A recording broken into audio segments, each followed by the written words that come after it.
And the Ritvik debate goes on. This is Amiyatma Das, a disciple of Srila Prabhupada.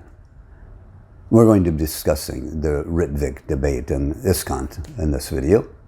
The fact is, you can't force a guru who is no longer present in this world. You can't force a guru to accept you as their disciple. That guru has to make that decision to accept you themselves. You just can't force yourself on them and force them to become your guru. Let's say I have an affinity toward Srila Bhaktisiddhanta Saraswati or Bhaktivinod or Rupa Gosvami. I can't force them to accept me as their disciple. They have to make that decision themselves. And since they or any other past acharya, including Srila Prabhupada, are no longer present to make that decision themselves, we cannot force ourselves on them and force them to accept us as their disciple. Even when the acharya is present in this world, we can't go to Srila Prabhupada or any other guru and say, oh, I'm not going to chant Hare Krishna mantra, I'm not going to chant japa, I'm not going to follow these four-legged principles, but you are going to be my guru. I'm going to force you to initiate me. No, you can't do that. This has never been done before or allowed in the disciplic succession. It's obviously a deviant idea that we can do so with any other past acharya. Therefore, it is just as ridiculous and deviant when applied to Srila Prabhupada. But those who support the ongoing Ritvik representative of the acharya system, they claim that you can still approach Srila Prabhupada and he can still give initiation, even though you can't do that with any other past acharya. They claim it is something you can still do with Srila Prabhupada. Well, let's dig a little deeper and just see which is right, actually. The first place to start is to really understand just what this Ritvik representative of the acharya system that Srila Prabhupada had set up and authorized by the document now known as the July 9th letter. I mean, just what was that system? First of all, we need to understand what the system was that Srila Prabhupada authorized via the July 9th, 1977 Ritvik Acharya appointment letter. With this letter or document, Srila Prabhupada had set up an initiation by proxy system. That is, Srila Prabhupada had delegated all the physical or mundane aspects of the initiation process to his various disciples, such that Srila Prabhupada was no longer physically involved in the process at all. That system that he authorized was solely unique and radical. It was a process that no past acharya had ever established previously, even while they were present in this world. Such a system was unprecedented. This is the system of initiation by proxy, or the Ritvik representative system that Srila Prabhupada had authorized via the July 9th letter. Number one, Srila Prabhupada had long before delegated the process of assessment of the new student to the temple president. Srila Prabhupada had established the following criteria that a new student needed to follow for a minimum of 6 months for the first initiation, and for another year after that for the second initiation. The temple president would make the assessment on behalf of Srila Prabhupada that the student had met those criteria for the given time. Then the temple president would write a letter of recommendation and send it not to Srila Prabhupada, but to the nearest Ritvik representative, and who would recommend that student be given first or second initiation. 2, the student would make his assessment of Srila Prabhupada, whether he's the actual bona fide guru, via the study of his books, listening to his lectures, and learning of his teachings from the temple president, sannyasis, GBCs, senior devotees, and other members. 3, on receiving the letter of recommendation from the temple president, the Ritvik representative will notify the temple president that the student has been accepted as Srila Prabhupada's disciple. Number 4, the Ritvik representative would give the spiritual name and chant on the beads for the first initiates and chant on the thread for the second initiates. As far as the Gayatri mantra, Srila Prabhupada had made a recording of himself chanting the Gayatri that was to be played via headphone into the ear of the Brahmin initiate. Or he had also authorized GBC members could also chant the mantra in the ear if the recording was not available. The temple president or the Ritvik would perform the fire yagna. The new member would then become a direct initiated disciple of His Divine Grace A.C. Bhaktivinod Swami Prabhupada. Srila Prabhupada set up a system by which he can accept new disciples, and yet he need not be physically present or involved. And the GBC agrees. They agree that he didn't have to be physically present, well, at least not in the same temple room. They agree that he doesn't have to be physically present in the same building.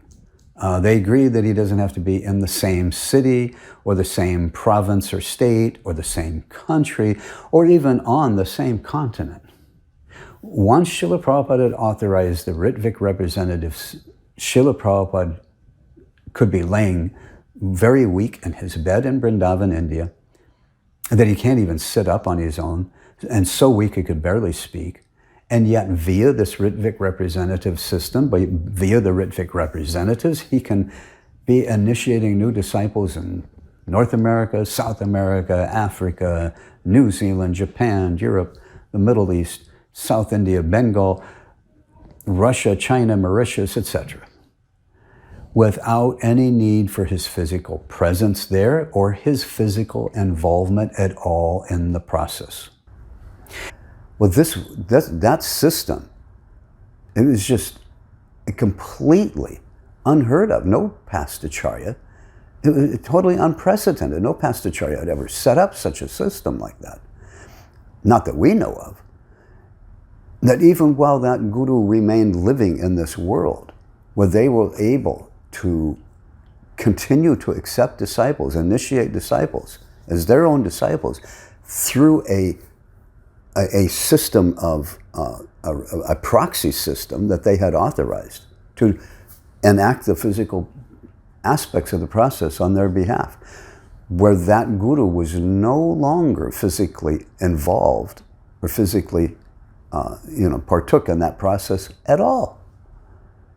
Such a system was totally unheard of and is totally unheard of. Yet that very system that His Divine Grace did establish and did authorize, the GBC at the time accepted it as bona fide. But they say it was bona fide only as long as Srila Prabhupada remained living in his temporary earthly Vapu form somewhere on this planet.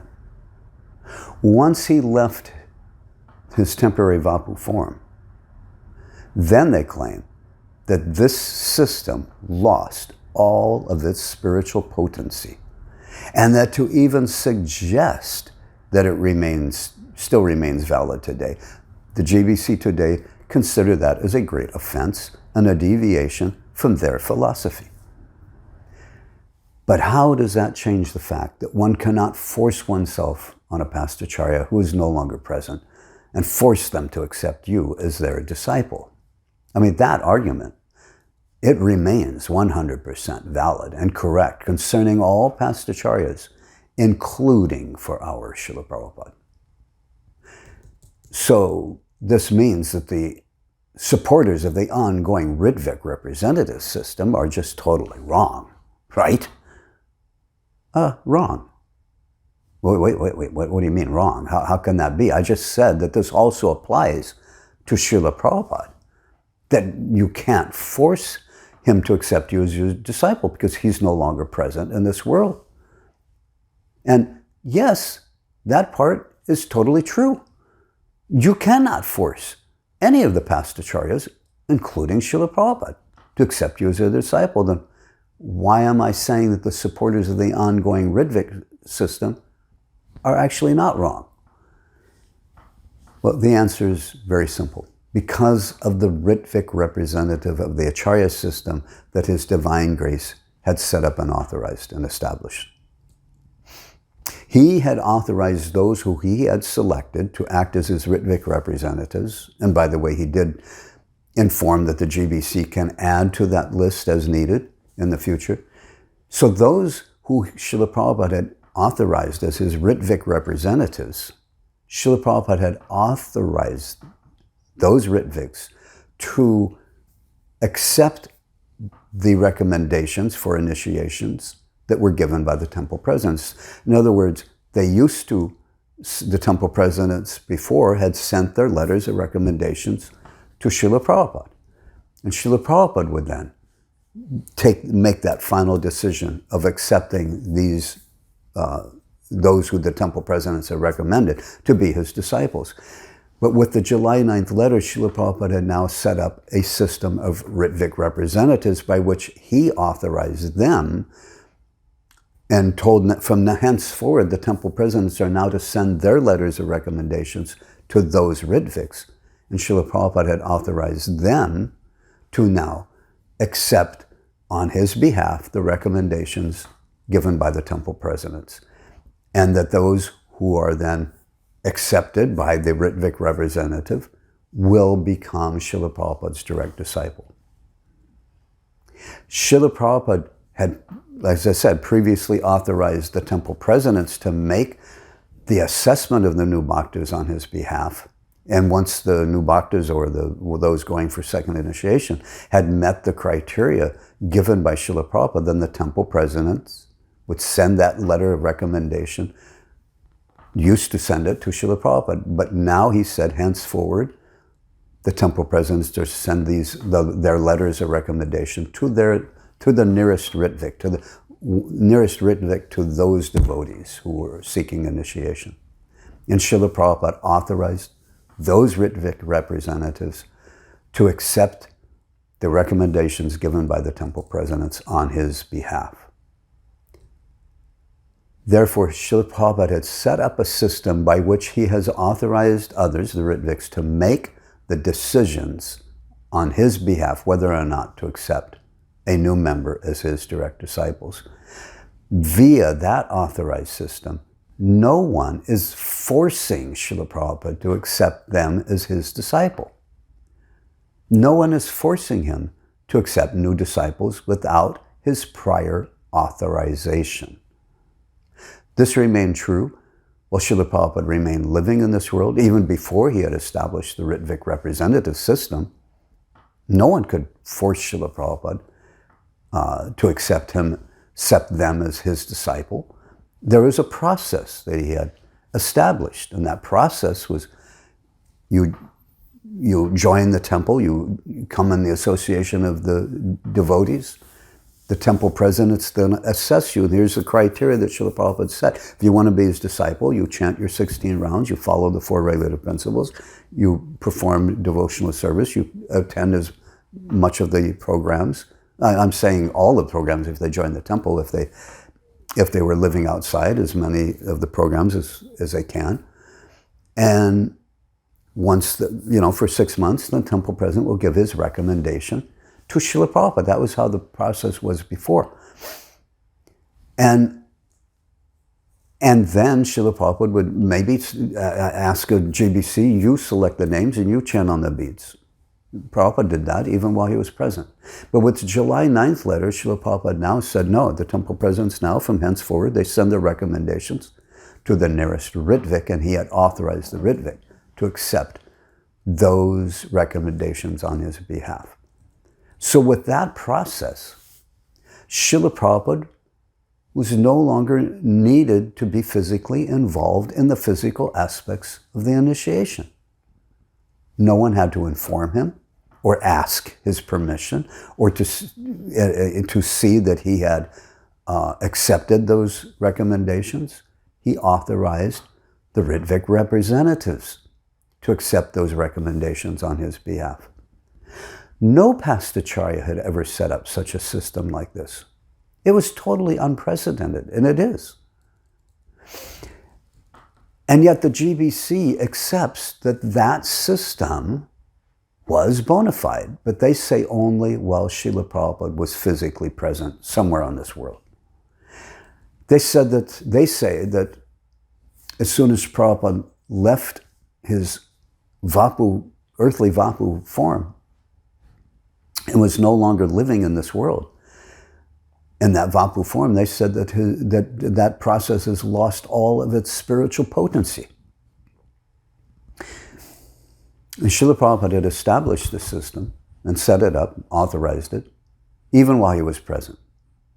And at no time, nowhere in his instructions in the July 9th letter had he ever said that there was a time limit or that it required his physical presence for that system to be authorized, to be empowered. The GBC claimed that that system lost all its spiritual potency as soon as Srila Prabhupada left his Vapu form and was no longer living in his earthly Vapu form.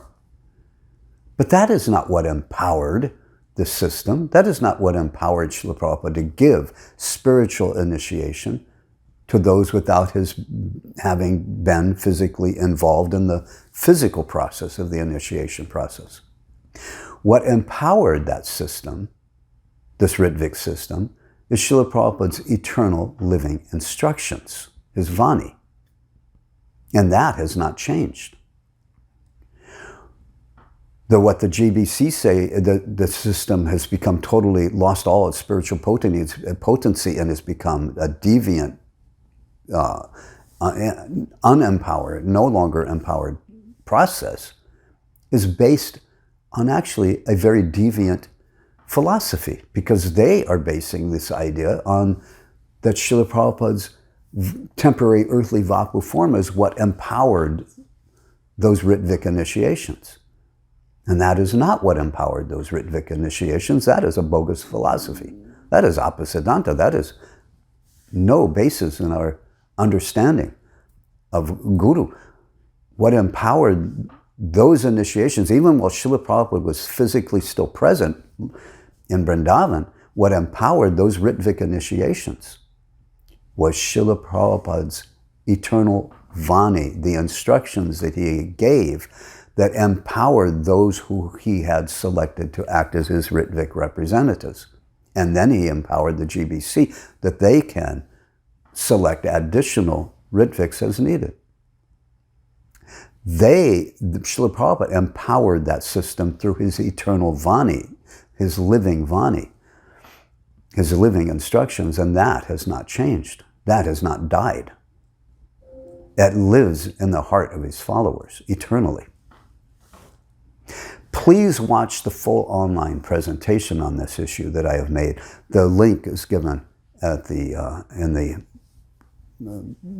descriptions below this video. Okay? Thank you. Hare Krishna. All glories to Srila Prabhupada.